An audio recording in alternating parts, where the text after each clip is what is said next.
I am Dan Salem. I'm here with Leo, the composer for an amazing comedy, Son of Zorn. Oh yeah, it's great to be here. First off, how'd you get involved with Son of Zorn? Because this is an awesome show. Actually, awesome story, if only as like a lesson as to like why you should update your website every once in a while.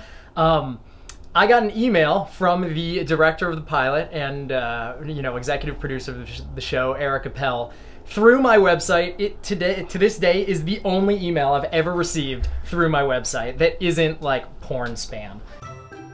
What was it like working on the show? Did you get like an early cut of the episode to do it? Yeah, with Zorn, the process is like actually much more like a movie than it is like a normal TV show, because they shoot the whole thing in advance and then they have to animate Zorn into all the episodes, which is a process that takes many weeks and even months. I start working on the show when it's what we've hit like the animatic lock.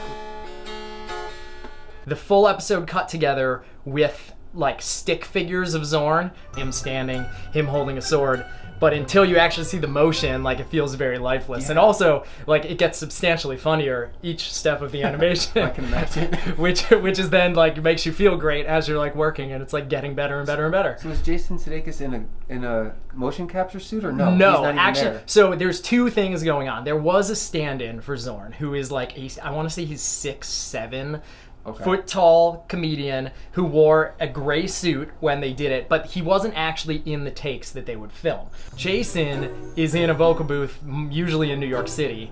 For Son of Zorn, the music, is it like music you've done for other projects, or is this, I mean, it's a comedy, it's a cartoon, it's live, it's everything? Yes and no. There's a component of the show that is sort of referential, and it's the jokes it decides to tell, both within this world of sort of late 70s, early 80s, like Zorn cartoon. Right. Which, He-Man, you think He-Man, you think Thundercats, you think, which the music for those shows is amazing and, you know, not necessarily what an audience in 2016 would even associate with those shows. Like, right. I think He-Man and I think Barbarian Drums. If you go back and listen to He-Man, it's like hilarious 80s synth guitar. Oh, really? Zorn is from this faraway land. It's called Zephyria. I imagine that it's scored. Like, there's just always, like, if you live there, you live in that universe, and there happens to be background music in that universe. So when Zorn is, like, in his own head, you know, you hear music that would be appropriate for that setting.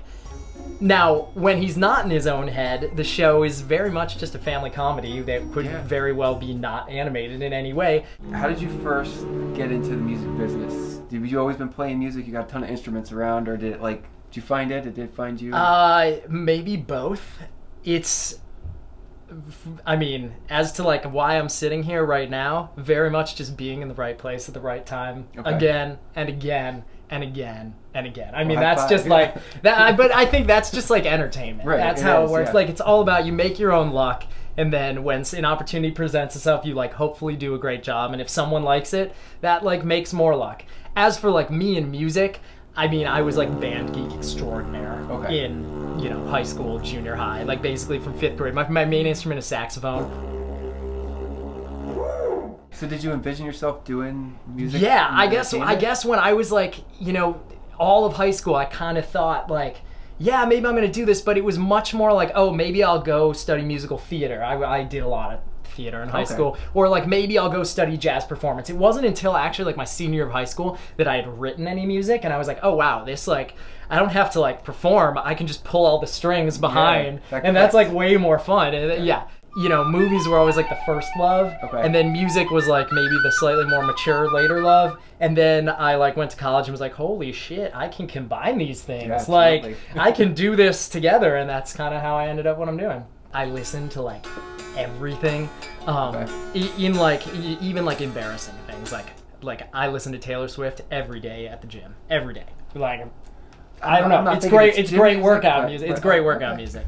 Or if, you know, if I were to go for a run, I'll listen to like an entire opera or half a symphony or something. Like, you know, because my background is so varied in terms of like growing up studying jazz and like being in musical theater and just like generally, like, I'm from Kentucky and like have all this bluegrass like music around me, like me.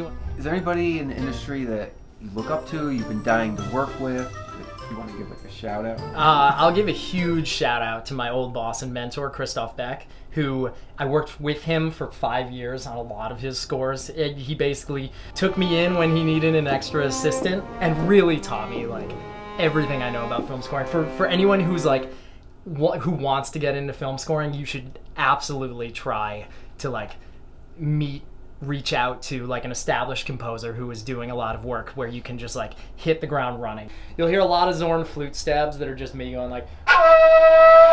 Maybe by the time they make Yoda 2, I'll be like up for the job. Yeah. So like. Well, they're doing all the spin-offs. You got right, Rogue they're doing One, the, so right. They're doing the spin-offs. They got now. Rogue One. You got Han Solo. You got so I don't know.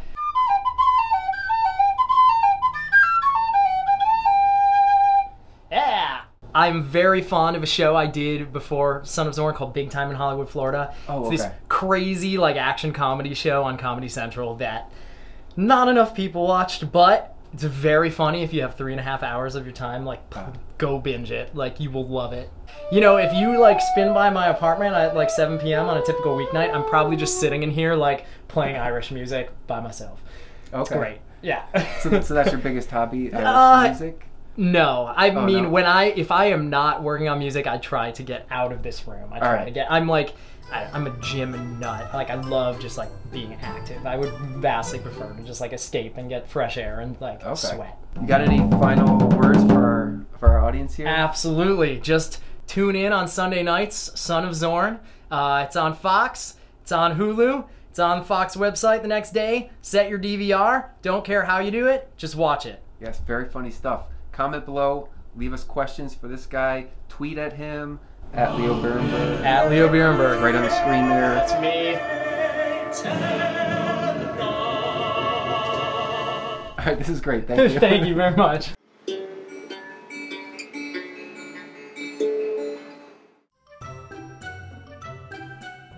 Tune back in. More from Mandy and Dan On BuzzChomp. Subscribe. Oh yeah, thank you.